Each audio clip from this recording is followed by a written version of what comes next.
కొణిదెల సుష్మిత మన చిరంజీవి గారికి పెద్ద కూతురు. సో తనకి రామ్ చరణ్ గారికి మధ్య చిచ్చు పెట్టేవాడు పవన్ కళ్యాణ్ గారు అని చెప్పేసి సుష్మిత గారు స్వయంగా చెప్పారు. సో మరి ఎందుకోసమో తను ఏ సందర్భంలో చెప్పారు? సో ఖచ్చితంగా రీసెంట్గా అయితే ఒక షోకి అయితే వచ్చారనమాట ఆవిడ. సో మామూలుగా ఆవిడ కాస్ట్యూమ్ డిజైనర్గా చేస్తుంటారు టాలీవుడ్లో, ఎన్నో సినిమాలకు చేశారు. అలాగే చిరంజీవి గారికి, ఎందుకంటే ఆయన రీఎంట్రీ నుంచి కూడా ఆవిడే కాస్ట్యూమ్స్ డిజైనింగ్ అన్ని చేస్తున్నారనమాట. సో ఇక రాబోయే విశ్వంలో కూడా చాలా భారీ ఖర్చుతో సినిమా రెడీ అవుతుంది. సో దానికి కూడా ఆవిడే కాస్ట్యూమ్స్ చేస్తున్నారు.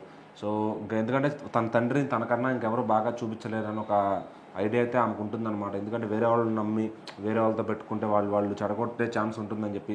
ఇప్పుడు రీసెంట్గా మనం చూస్తే బాలకృష్ణ గారికైనా వాళ్ళ అమ్మాయి ఉండి ఆయన దగ్గరుండి బాగోగులు చూసుకుంటూ, కాస్ట్యూమ్స్ చూసుకుంటూ, అట్లా చిరంజీవి గారి అమ్మాయి కూడా ఇట్లా, ఎందుకంటే వాళ్ళ పిల్లలు అయితే వాళ్ళ తండ్రిని బాగా చూపించుకోగలుగుతారు సినిమాలో అయినా బయటైనా.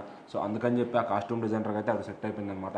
అలాగే రామ్ చరణ్ గారితో కలిసి బిజినెస్లో కూడా ఆవిడ ఇన్వాల్వ్మెంట్ ఉంటుంది. సో ఖచ్చితంగా ఆవిడకైతే అన్ని అంటే సినిమా రంగంలో కానీ ఎటు చూసినా మంచి అభిరుచులతో కూడుకున్న ఒక ఇదైతే ఉందన్నమాట. సో మరి ఇంకా తర్వాత రీసెంట్గా ఒక షోకి వచ్చారు సుధీర్ గారు, అందులో హోస్టింగ్ అనమాట. ఆయన అడుగుతారు, మీకు మామూలుగా ఇంట్లో ఎలా ఉంటుంది ఏంటని అడిగినప్పుడు, సో కళ్యాణ్ బాబు అయితే ఎలా ఉంటారు ఏంటని అడిగినప్పుడు, కళ్యాణ్ బాబే నాకు చరణ్కి మధ్య గొడవలు పెట్టేవాడు. ఎందుకంటే ఇదివరకు ఇప్పుడున్న షోలు, టీవీలు, ఎంటర్టైన్మెంట్లు అప్పుడు ఉండేవి కాదు. సో అప్పుడు కళ్యాణ్ బాబాయ్ కూడా యాక్టర్ కాకముందు మాతో ఆడుకునేవాడు. సో మా ఇద్దరికి ఏదన్నా గొడవ పెట్టి ఆయన వినోదం చూసేవాడు అనమాట అంటూ ఆవిడైతే చెప్పుకొచ్చింది. సో ఇదంతా కూడా చాలా, అంటే ఇప్పుడు తలుచుకుంటే చాలా మెమరీస్ లాగా అనిపిస్తుంది. సో అప్పుడు మేమందరం ఉండి ఆడుకుని, ఈరోజు అంటే అందరూ ఎవరి ఫోన్లు వాడు, ఎవరి టీవీలు వాళ్ళు చూసుకుంటున్నారు, ఎవరి సిస్టమ్ వాళ్ళు చూసుకుంటున్నారు. అప్పుడు ఏంటంటే అందరం ఇంటిల్లి పాది కూర్చునేవాళ్ళం. సో నాన్నగారు అంటే అందరికీ భయం ఉండేది అనే విధంగా ఆవిడ చెప్పుకుంటూ వచ్చిందనమాట. సో మరి కళ్యాణ్ గారు హీరో అవ్వకముందు పిల్లలతో ఇట్లా ఆడుకుంటేవాడు. ఆయన కూడా చెప్పాడు అనమాట, వీళ్ళ దగ్గర పాకెట్ మనీ తీసుకునేవాడిని అది ఇది అని చెప్పి.